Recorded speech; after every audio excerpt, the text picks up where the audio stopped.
আসসালামু আলাইকুম। আশা করি সবাই ভালো আছেন।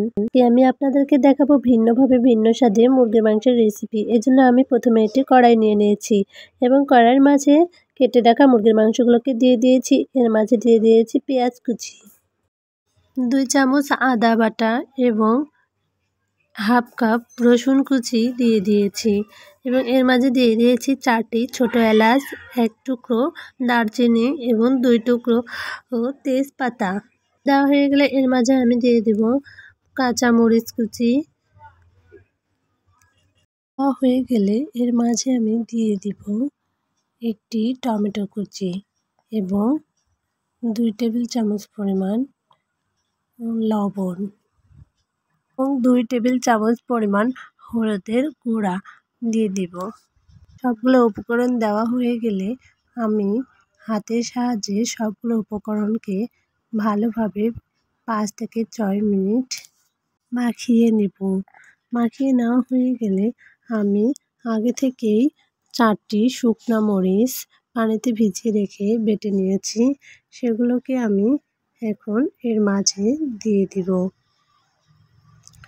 দেওয়া হয়ে গেলে আমি এর মাঝে 1 গ্লাস পরিমাণ পানি দিয়ে দেব এবং একটি চামচের সাহায্যে ভালোভাবে নাড়িয়ে সবগুলো উপকরণ মিশিয়ে নেব।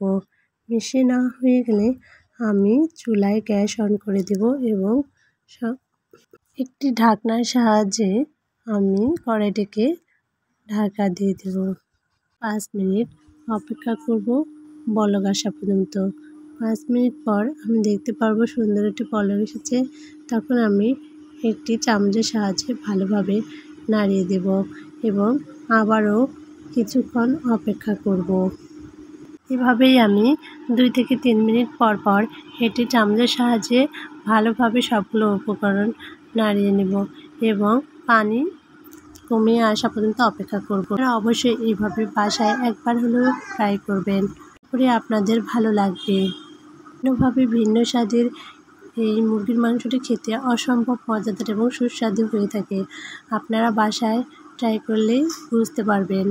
এইভাবে মুরগির মাংস রান্না করলে রুটির সাথে এবং গরম ভাতের সাথে খেতে খুব ভালো লাগে। এমনকি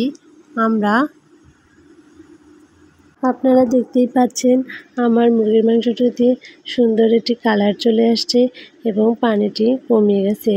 এই সময় চুলার আঁচ মিডিয়ামে রেখে খুব ভালোভাবে মুরগির মাংসকে কষিয়ে নিতে হবে। মশলাগুলি যেন নিচে লেগে না যায় সেদিকেও খেয়াল রাখতে হবে। এইভাবেই আমি আরও 2 থেকে 3 মিনিট ভালোভাবে মুরগির মাংসগুলোকে কষিয়ে নেব।